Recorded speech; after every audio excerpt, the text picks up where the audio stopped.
Hey guys, welcome back to my channel. I hope आप सब मस्त होंगे। अगर आपने CDS 1 2026 का एग्ज़ाम दिया है या CDS 2 2026 की प्रिपरेशन स्टार्ट कर रहे हो, then this video is going to save a lot of time for you. मैं CDS 1 2026 पेपर का कंप्लीट एनालिसिस किया और इस वीडियो में हम देखेंगे कि किस टॉपिक से कितने क्वेश्चंस आए और अब CDS 2 2026 के लिए हम किस डायरेक्शन में प्रिपरेशन करें जिससे कि हमें अच्छा स्कोर आ पाए और हम क्लियर कर सकें। So without wasting any time, let's get started. सबसे पहले बात करते हैं इंग्लिश पेपर की। इस बार इंग्लिश पेपर में वोकैबुलरी का बहुत बड़ा रोल देखने को मिला। Around 60 questions were out of vocabulary, जिसमें अराउंड 10 क्वेश्चन वोकैबुलरी मैचिंग से आए थे। इसका मतलब है कि अगर आप रोज़ वोकैबुलरी रिवाइज कर रहे हो तो आप इजीली स्कोर इंप्रूव कर सकते हो। एरर डिटेक्शन से लगभग 5 क्वेश्चन थे, जिसमें ग्रामर के बेसिक कॉन्सेप्ट जैसे सब्जेक्ट वर्ब, एग्रीमेंट, टेंसेस और आर्टिकल्स पूछे गए थे। रीडिंग कॉम्प्रिहेंशन से 5 क्वेश्चन आए थे जो मॉडरेट लेवल के थे। इसके अलावा pair of words, nearest meaning, similar sounding words, one word substitution, idioms and phrases, opposite meaning and preposition से ऑलमोस्ट 10 क्वेश्चन देखने को मिले। अगर ओवरऑल इंग्लिश पेपर को देखा जाए तो इस बार का पेपर क्लियरली वोकैबुलरी बेस्ड ज़्यादा था as comparatively to grammar. Okay, so 60% questions were out of vocabulary and rest of the 40 questions were of grammar. तो CDS 2 के लिए मेरी एडवाइस होगी कि रोज़ 30 से 40 मिनट सिर्फ इंग्लिश वोकैबुलरी को दिया जाए एंड 20 से 30 मिनट ग्रामर को दिया डेडिकेट करो। सो अब बात करते हैं GS पेपर की। तो हमें जो CDS 2 2026 की स्ट्रैटेजी है वो इस अकॉर्डिंग रखनी है कि हमें 60-40 वाला चीज़, कि हमें 60% हमें स्कोर करना इंग्लिश में and the rest of we have to score in GS part. So you have to score around 80 marks और 70 plus marks in English and rest you have to for clearing the cut off you have to make it up to GS। तो GS में जो science का part है जिसमें से सबसे ज़्यादा क्वेश्चन आते हैं, जिससे 30 क्वेश्चन आते हैं maximum, strongest part of the GS we can से।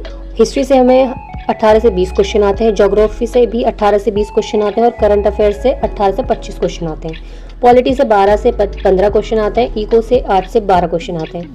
हमें पता है कि मोस्ट ऑफ द स्टूडेंट्स ये करते हैं कि 3 से 4 सब्जेक्ट्स पकड़ लेंगे एंड देन उसे ही पढ़ के जाएंगे एंड जब वो एग्ज़ाम सेंटर तक पहुंचते हैं वो 3 से 4 सब्जेक्ट्स की भी 50% जो मेमोराइज किया था उन्होंने कंटेंट, वो वैनिश हो चुका होता है उनके माइंड से। So what we have to do is हमें सारे के सारे सब्जेक्ट्स पढ़ने हैं। अब मैं आपको बताती हूँ कि आप ये जो सारे सब्जेक्ट्स हैं आप कहाँ से पढ़ सकते हो। बेसिकली जहाँ से मैंने पढ़ा और मैं अपना स्कोर इम्प्रूव कर पाई।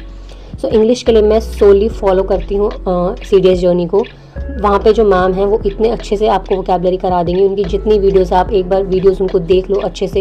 इनफैक्ट मैं लास्ट डे भी एग्ज़ाम के लास्ट डे भी मैं उनकी वीडियोस को जो देख के जाती हूँ उनमें से मोस्ट ऑफ द क्वेश्चंस मुझे एग्जाम पेपर में मिल जाते हैं। So you can solely rely on CDS journey for English vocab. English vocab की जितनी वीडियोज़ आप देख डालो, अभी की हैं, 1 साल पुरानी है या फिर पिछले CDS की, आप देख डालो, most of the words repeat होते हैं। CDS का एग्ज़ाम में ये है कि जो हमारी वोकैब है most of the time repeat होती है। तो अगर आप उनको अच्छे से कर लोगे तो you will be able to score higher in English marks, English subject basically.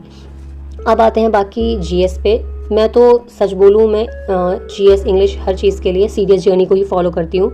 आप कहीं और से भी देख सकते हैं, बट CDS जर्नी जो अनुराग भैया हैं उन्होंने YouTube पे फ्री कंटेंट प्रोवाइड कर रखा है एंड वो बहुत ज़्यादा रिलायबल है। कितने बच्चे सिर्फ YouTube से उनका कंटेंट पढ़ के अपना एग्ज़ाम क्लियर कर लेते हैं। 1 शॉट वीडियोज़ हैं, आप उनको देख सकते हो। करंट अफेयर्स के लिए उनको देख सकते हो। करंट अफेयर्स के लिए आप इनसाइट SSB को भी फॉलो कर सकते हो। दोनों को फॉलो कर सकते हो, वो आपके लिए बहुत ज़्यादा अच्छा रहेगा, बेनिफिशियल रहेगा। और आप अनुराग भैया का टेलीग्राम चैनल है वो फॉलो कर सकते हो, बिकॉज उस पर वो क्या बोलते हैं, करंट अफेयर्स की मंथली मैगजीन्स प्रोवाइड करते हैं जिससे कि बहुत सारे क्वेश्चंस आ जाते हैं करंट अफेयर्स में।